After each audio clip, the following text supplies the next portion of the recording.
Hi, so let's talk about Bill Browder for a minute. Okay, so this guy is the former CEO of Hermitage Capital that made billions back in the 90s during the chaos in Russia. And he left Russia left all of that under very mysterious circumstances and has been tried in absentia by the Russians for $230 million tax evasion, which the details of which are incredibly murky. What's important today is that Browder, along with, in some ways, George Soros, are the two people that Vladimir Putin most wants to be brought back to Russia to stand, one, for, in Browder's case, trial for his crimes in Russia, and for destabilizing the Russian regime. Because Browder here in the United States is the leading advocate for a hard policy against Russia. He was instrumental in getting the Magnitsky Act passed in 2011. He was really instrumental in getting Congress to pass the expanded sanctions bill in 2017. So Browder lies at the epicenter of many conflicting narratives, and it's almost like everything revolves around this guy and the people he was involved with back in the 90s and the events that were spawned after that. So, and including the death of Sergei Magnitsky, his supposed lawyer, who wasn't a lawyer, he was his accountant, and Magnitsky was supposedly beaten to death in a Russian prison when there's no good evidence of that, and only Browder is willing to state publicly that he was beaten to death by something like 8 guards,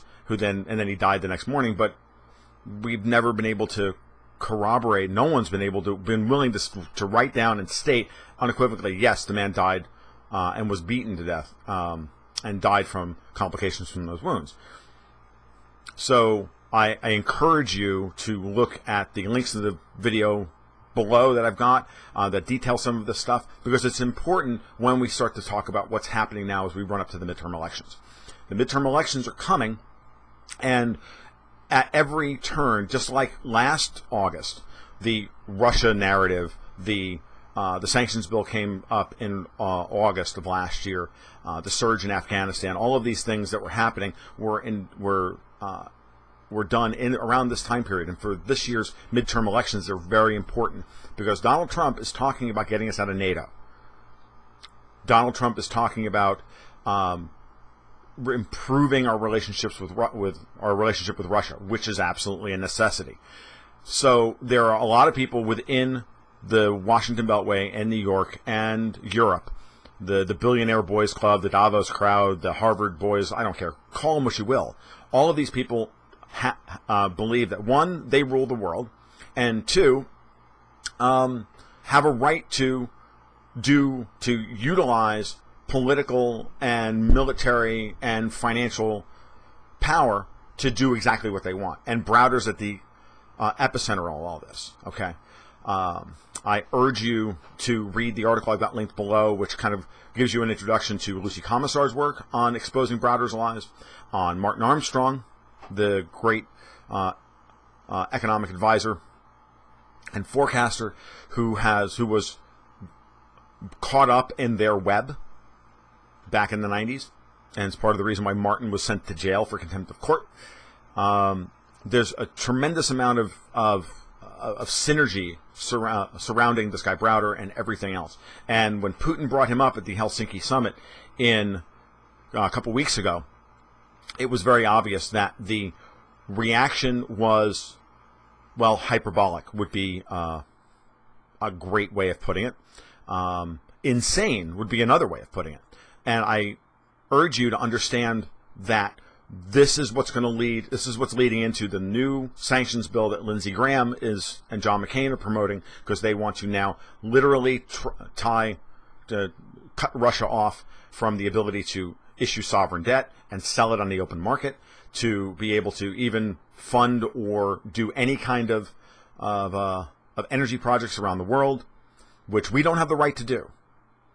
Okay, we don't. But yet, Lindsey Graham seems to think that we do.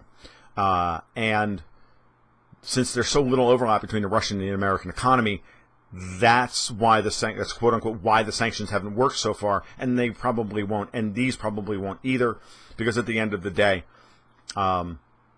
what's the United States going to do? Going to sanction everybody that is willing to buy a Russian bond? You're going to sanction every bank? You're going to stop all flow of traffic around the world? Even the U.S. Treasury Department is saying, we can't do this. That's insane. So this push is very dangerous, but it's all in service of trying to sway the midterm elections and tie Trump's hands so that he cannot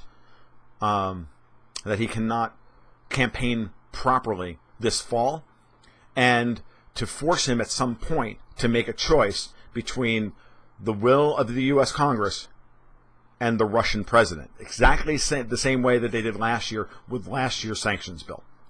So nothing new here. This is why John McCain hasn't retired his post, because he's the chairman of the Senate Foreign Relations Committee, and because of that, he's the one who's going to push this bill through and get it onto the Senate floor. And then everybody in Congress is going to fall over themselves trying to be even more anti-Russian than the next guy in order to try and win votes. The problem is, I don't think that the American electorate actually wants that, and it might actually backfire on them, which would be a good thing. All right, that's all I've got for now. We'll talk more about this later. You guys take care. Keep your stick on the ice.